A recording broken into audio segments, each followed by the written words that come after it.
Good morning, good evening, good afternoon, trader Steve here at Logic FX Trading, and welcome to our trading room recording on Wednesday, the 22nd of September 2021. It's my third day back, guys. Still building up a picture of what's going on before we start making recommendations of what to buy and what to sell. So today's Fed interest rate day, guys. Obviously, they're not going to turn around and increase their the interest rates, but they may start to become a little bit more hawkish as far as tapering is concerned. And therefore, we could well see a drawdown, but it depends on whether the market's priced it in or not, guys. But if we go and we look at, say, the NASDAQ, for example, and we take a look at it, say, on the daily time scale. Now, this is from a technical point of view, guys. Prices were bouncing along here for years, and this was giving everyone really good returns for 10, 11 years, way back from when we had the credit crunch. The price were just moving along nicely with a little correction here and there, and I think that was probably the credit crunch there, guys.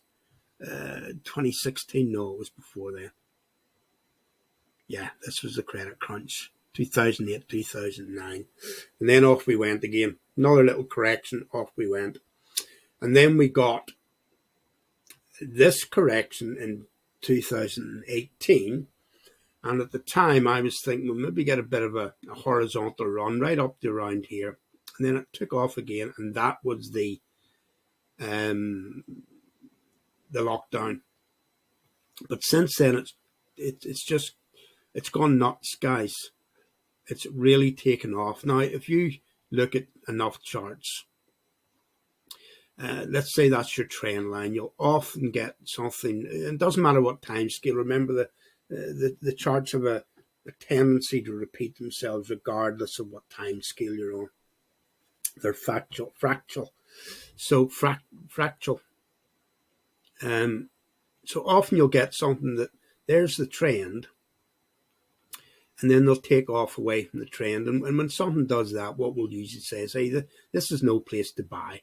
Wait until price corrects back into trend, and then from down around here, and it's not exact, guys, it won't necessarily come exactly back to the line, but you're certainly looking for a half-decent correction for prices to reset themselves, and then your trend can continue. Now, if we look at this, I'm not suggesting for one moment that this is going to correct back down to trend, but I would not be surprised if gradually over the next few years we got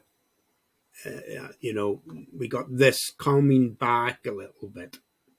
So you have a new trend, but it isn't as sharp as that, guys. So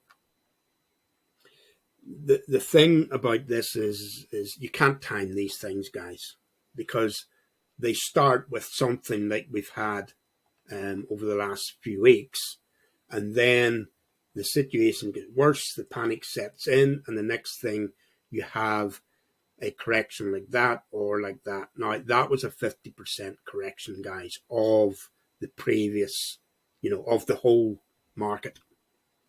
And we can put that in if we go to zero. Was it a 50% correction of the whole market? Wasn't quite. I know there was a 50% correction somewhere. 23, it was about a 30% correction, guys, which is still massive. It's not a correction; it's a crash when you get that amount of correction in a short period like that. Now, I'm trying to get rid of this here. Where did I get rid of that? Oh, here's it there. There's it there. Okay, so if we just take it from, we'll take our zero. But we can take it from zero, guys. Bring this up to zero.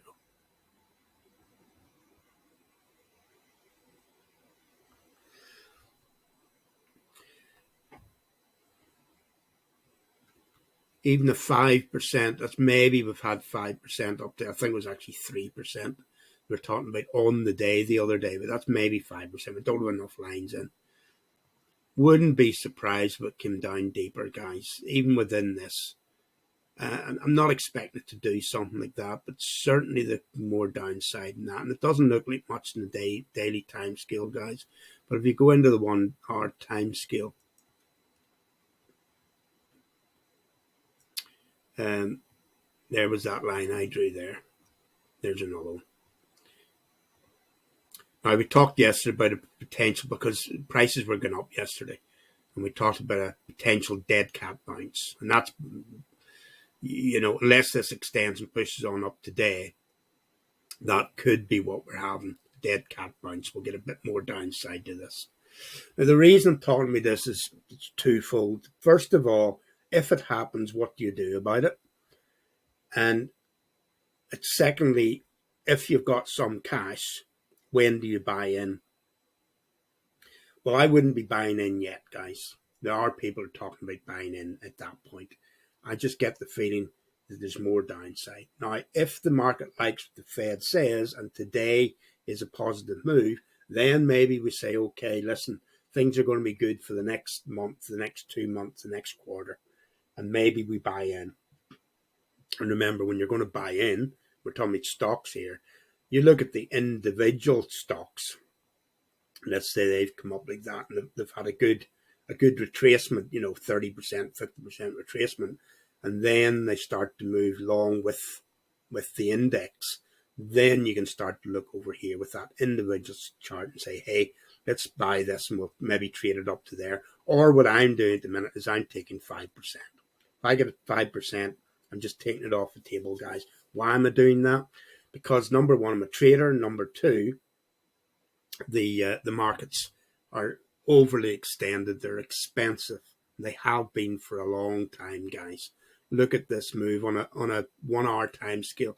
Look at the move from the breakdown from the COVID, guys. February, March. Excuse me a moment. Okay, where was I? All right, so listen, I don't know there's going to be a correction, guys. All I'm doing is looking at the evidence, looking at the headwinds, and I think there's going to be more chance of some sort of flat run from here, which means corrections within that, than this continuing. Now, when we had this correction, when it was back in May, I copied this. Now, I don't remember exactly where I copied this from, guys. It might have been from down here somewhere. It wasn't there, but and said, listen, I don't think this is going to correct anymore. But we did have to wait through this. We lived through this. Obviously, it's not pleasant to see everything going into the red, but that's what you live with. And then around here, as it started to move up, I said, okay, we're probably going to get something like this. And it worked out rather nice. Obviously it's not exact, but it worked out the way we did. So we can take that off now.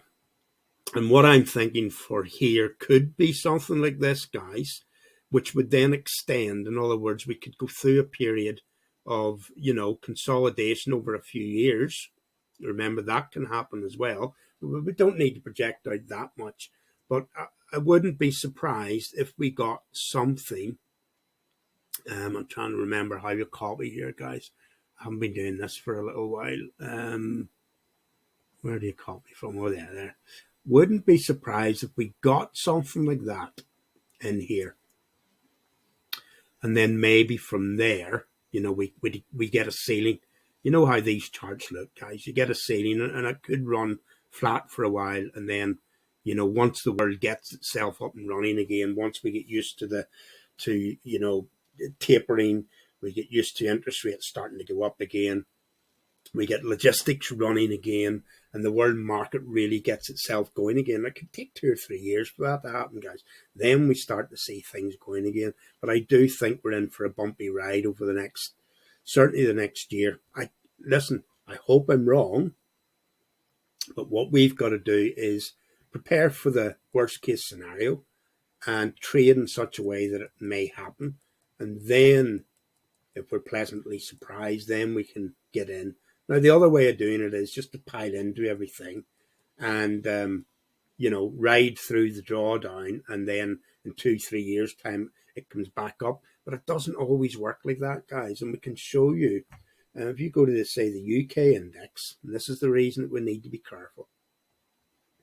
And we go out to, say, let's say the daily. Now, look at this. This is the sort of thing that we could end up with, guys, where prices moved up and up and up, and then we got to this stage where we end up with a flat correction. Now, I'm not saying it'll not necessarily correct that much. That was the pandemic, by the way. And by the way, the UK index is nowhere near where it was. Well, it's certainly 20% below where it was prior to the drop, remembering that the Nasdaq's away up there somewhere. And the Nasdaq's made up of growth. There's a lot of stocks in there, some in the region of 500 stocks in there. But there's a lot of growth stocks, and they're heavily weighed. Your Amazons and your Facebooks, etc., weigh the Nasdaq heavily, and there's still a lot of companies in the Nasdaq that aren't doing great guns, guys, going great guns. This is the point that we're trying to make. We could end up, after a move like that, you can end up with a flat period, which doesn't look like much, guys, but if you take from there to, well, it was still running flat when we had the crash. That's a period of 2 years there, guys. So that's what I'm saying for the Nasdaq, that we could end up in a flat period for a couple of years before you get the next move out of it. So from that point of view, we'll still be trading, we'll still be getting in and out of things. But at the minute, I'm just staying more defensive than, you would have been way back down here somewhere. And therefore, I've got 40%. I'm taking money off the table as I can. And I've now got 40% in cash, waiting for a deeper correction. Then we'll look at individual stocks, and we'll talk about those on a daily basis, the ones that and do little individual videos of, I'm buying this, here's the reason why I'm buying it. So that's kind of where we are at the moment, guys. So that set the scene. So far as DXY then is concerned, which is the other thing that will be affected by the Fed. Now, if the Fed do become more hawkish, I'm looking at this to stay in this range.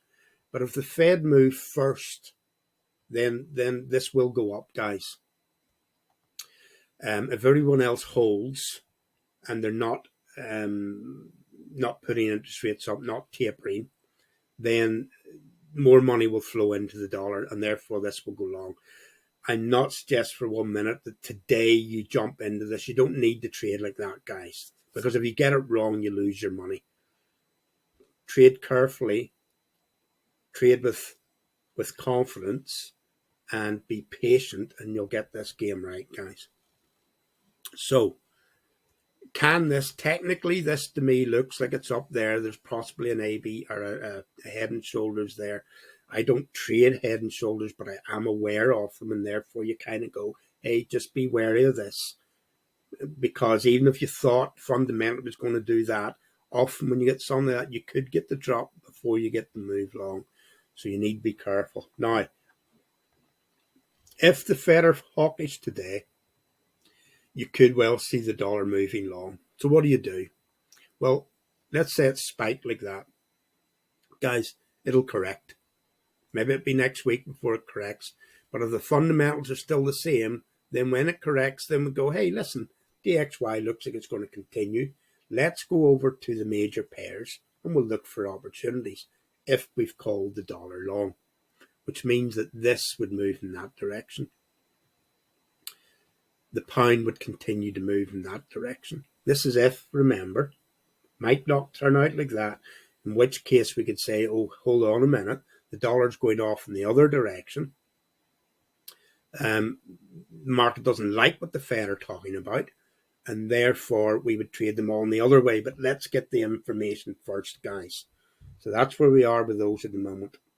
We'll just run through other things like gold. Obviously, if the dollar goes long, gold price will go short because it's priced in dollars. Not looking for that one. Silver will do the same thing, but it all depends on where the dollar's going, guys. Bitcoin's had this zigzag so far, guys. Might well be coming into a little ending diagonal there, a little bit of an exaggerated ending diagonal before it starts moving up. But yet again, it's priced in dollars, so it will be affected by the value of the dollar. If the dollar increases, then you will see a drop in the price of Bitcoin because you need fewer dollars to buy your Bitcoin. But generally speaking, we don't worry too much about that so far as Bitcoin's concerned, because it's so volatile on its own that it's kind of almost irrelevant what the dollar's doing. It will move, but the one thing I will remind you of is that it's got to a peak yet again. Oops, I just lost my little, what did I do with it?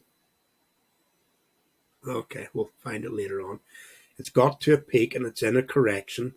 I would not be surprised if this correction continued for a while before it went again. And therefore, that is not a place for me to buy into Bitcoin. If it dropped to there, in other words, down to 24,000 or thereabouts, low 20s, then certainly it could well be worth getting involved in it, guys. But at this level, unless you're just adding, if you're already in up here and you're in it for the long run and you want to add a little bit, then fair enough at that price, just in case it takes off from there, you could add.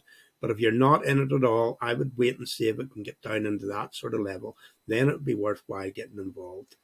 Ethereum, it's the same. It's come off. There's the zigzag again. Could be the bottom there, guys. But yet again, if you look at it on the bigger time scale, there could well be more downside to it. And if it gets down into that sort of level there, which is 18,000, then certainly it'd be well worth a gamble to trade it back up. It doesn't mean it has to stop there, but it's a much better price to buy it in case it continues to drop than up there. So the closer you get it to the turning point, the better off, obviously, because it can be months before you get back into something, guys. Oil should go up unless the dollar, and this is one that's affected by the dollar price. If the dollar goes long, then the oil will pull off. But oil's not getting any cheaper than this, guys. And what we said from a way back over here, which was July, we said that oil would run flat from here, and it's not going down there. So if you're interested in oil, it's not dropping, guys. It's going to stay here and possibly even break out. But this is a flat correction on oil. Obviously, the euro will do the opposite to the dollar. So if the dollar goes long, the euro will drop. So you have to decide, do you trade the dollar majors or do you trade the euro? I prefer to trade the dollar, but there you go. Euro odds, same thing. If the dollar gets strong, then they'll get a breakout there. And you can go through those. I don't want to do them all. Pound, a little bit different. Still, I think the pound still, well, now the last time I spoke about it was still undervalued. It's undervalued, guys. If you go back to, say, pound dollar, traditionally, dollar pound would be closer to 160, guys, and we're currently at 136. So there, I must have put it in before. That would be the average over. Let's look at it rather than let's go for a weekly. Yeah, that was Brexit there, guys. And then obviously this was the pandemic. Was that the no? It wasn't the pandemic. Sorry, that wasn't Brexit. That was the credit crunch, and then we had Brexit. And this was Brexit. Talking about Brexit, and then Brexit actually happening. I remember that day. And then since that, it's more or less been running flat, guys. But I think there's upside to it. Obviously, I'm talking over the long term. Look at how long that took to run flat. So it could end up running flat within here. But I do think there's upside. Easily into there, guys. But not today, not yet. When that starts to happen, obviously we'll talk about it and we'll trade it. Gold, oil, euros, pound, not so keen on the pound at the minute. All this, we're looking for something that would move something. Now, as the UK got, I mean, this was nice to trade. That was the UK getting the vaccinations in, guys, up through here. Part of that was the dollar coming off, but part of it then was vaccinations. But that's all been a level playing field again. So we'll have to wait and see if there's anything that comes in there. And then after that, it's about, do you get a move to safety for the yen and the Swiss? If people are worried about the world economy, if stock markets continue to drop, you could well see a boost in the yen. Sorry, that would be the opposite direction. But we haven't got there yet either, guys. Aussie, New Zealand, very dependent on commodities. The Chinese market, we're having fears about the Chinese market at the minute. We'll see what comes out of that, but eventually we will see a boost in the Aussie. So I will be looking for that. You can see where it's got down into again, guys. Now, I didn't trade this down. I was looking for this to maybe get back up to there and run flat for a little while. So I missed out on this. So it's come down to a level where it might well be looking to trade it again. But I'll not be doing it yet, guys. I'll let you know. And we'll do individual little short videos anytime I do a trade. So that's it for the day, guys. Do be careful. Keep an eye out. Just quickly have a look at a couple of these stories, guys. Be wary of the stories as well. You've got to build a picture up, not just take one story and go, oh, there's what's happening. Crypto's rebound, stocks rebound, crypto's tumble ahead of today's big Fed announcement. And then over here it says, here's a ticking time bomb traders should be aware of. That's also talking about Bitcoin. But you go in here and it says buyers jump on BTC, Bitcoin sale under 40 grand, pushing price above 42 grand. So you've got to take them all in context, guys. You've got to take them in time scale. Obviously, this one was talking specifically about yesterday. That was talking about, the fact that it had dropped below 40 and they've pushed it back up over 42. We're looking at a bigger time scale than that, guys. You can't be jumping in and out like that on a daily basis because you'll only get it wrong as many times as you get it right, and you'll work your ass off for nothing. Okay, so we need a little bit more longer time scale, 2 weeks, a month, 2 months, maybe even a bit longer if you get stuck on something. Don't be trying to day trade. You'll lose your money. Okay, guys, I'll speak to you all again tomorrow. Hopefully, we'll have a bit more news. Maybe we start to trade. And by the way, I haven't traded anything other than closing a couple of positions and getting some cash. I haven't traded anything in the last few weeks, guys. I haven't bought anything. Okay, speak to you all again tomorrow. Bye.